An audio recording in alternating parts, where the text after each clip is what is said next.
Okay, now, under Statement of Realization and Liquidation on June 30, 2020, okay, at fair value approach tayo. So, lahat ng proceeds, no, so napagbentahan, such as realization of receivable, 210 at fair value, okay, land and equipment amounting to 88,000 and 40,000 respectively, at fair value tayo naka-credit, okay? So, ibig sabihin, you don't need to account for the supplemental debit, okay, for the said budget expense, loss, and loss. So, wala na dito, okay? Ang isusupplemental debit mo na lang, class, ay yung hindi ka, okay, hindi ka nakapag-generate ng proceeds, kundi nag-outflow tayo ng cash dahil nagbayad ka ng expense. So, you're going to account for the 6,000, okay, admin expense. Okay?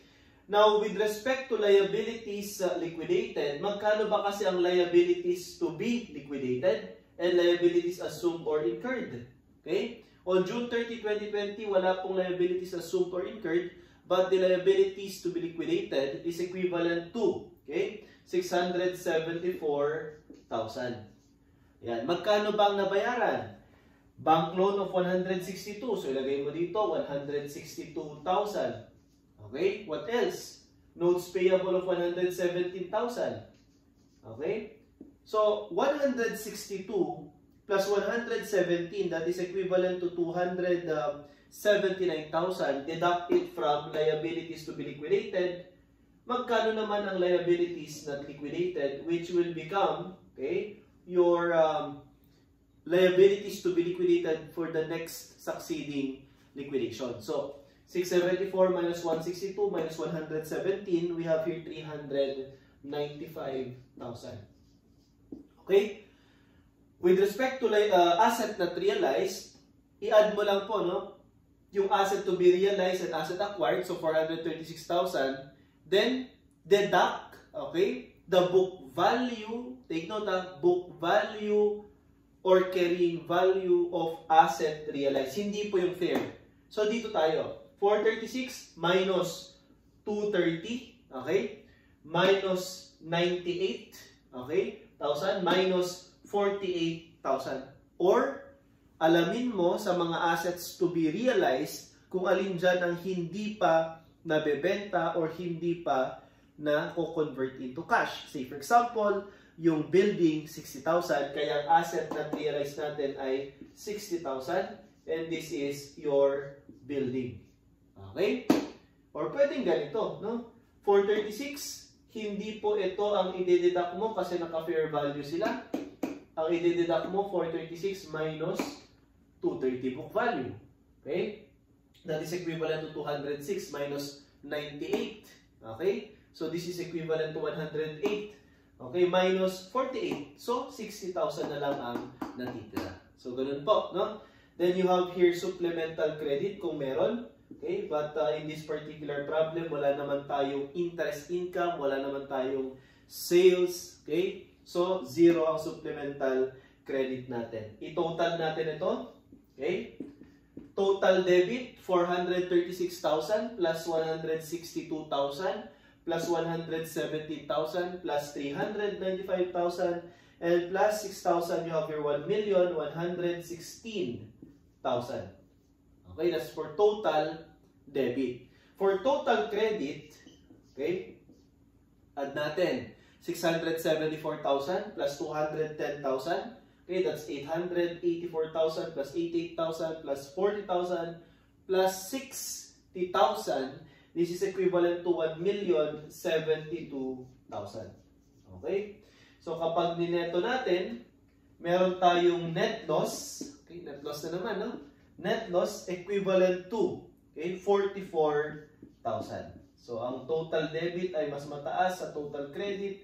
So, ang sagot natin, class, sa question number 4 is letter B, 44,000. Yung question number 6, again, nasagutan na natin yan, 99,500 using the alternative format. Okay? Pero, gawin natin, class, yung galing sa net loss, papunta sa estate deficit, ending balance, and then cash beginning or cash ending balance. So, dito, burahin ko na to class, no?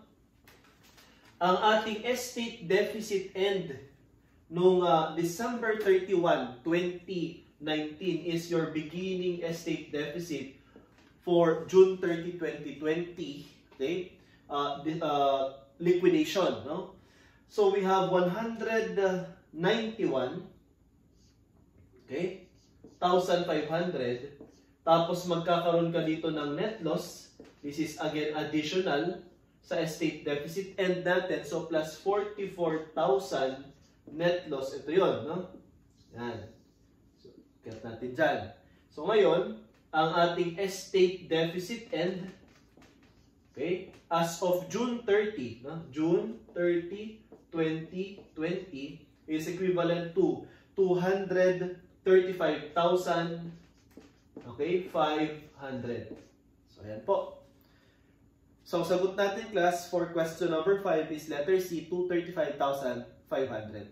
Now, sa number 6, tama kaya na 99,500 ang sagot for cash ending balance using this format? So dagdagan natin ng hindi pa nagagamit na ibayad, which is your liabilities not liquidated, equivalent to, okay, 395,000. Kasi hindi mo pa yan nagamit pambayad, so nasa iyo pa technically yung cash because hindi mo pa naliliquidate yung liabilities.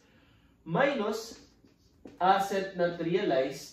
Bakit po ibabawas ang asset not realized? Kasi ang presumption ay hindi mo pa siya nako-convert into cash, hindi mo pa nabebenta yung asset, so wala ka pang additional cash, kaya tanggalin mo yung asset not realized na 60,000. So yan ha, magkano ang cash ending balance natin using this format? 235,500 plus 395,000 minus 60,000, and this is equivalent to 99,500. So ganun din po ang sagot natin class sa question number 6. How much is the ending cash balance? Alternatively, pwede nga po, sabi natin kanina at na-solve natin, cash beginning plus proceeds minus disbursement is equivalent to cash ending balance.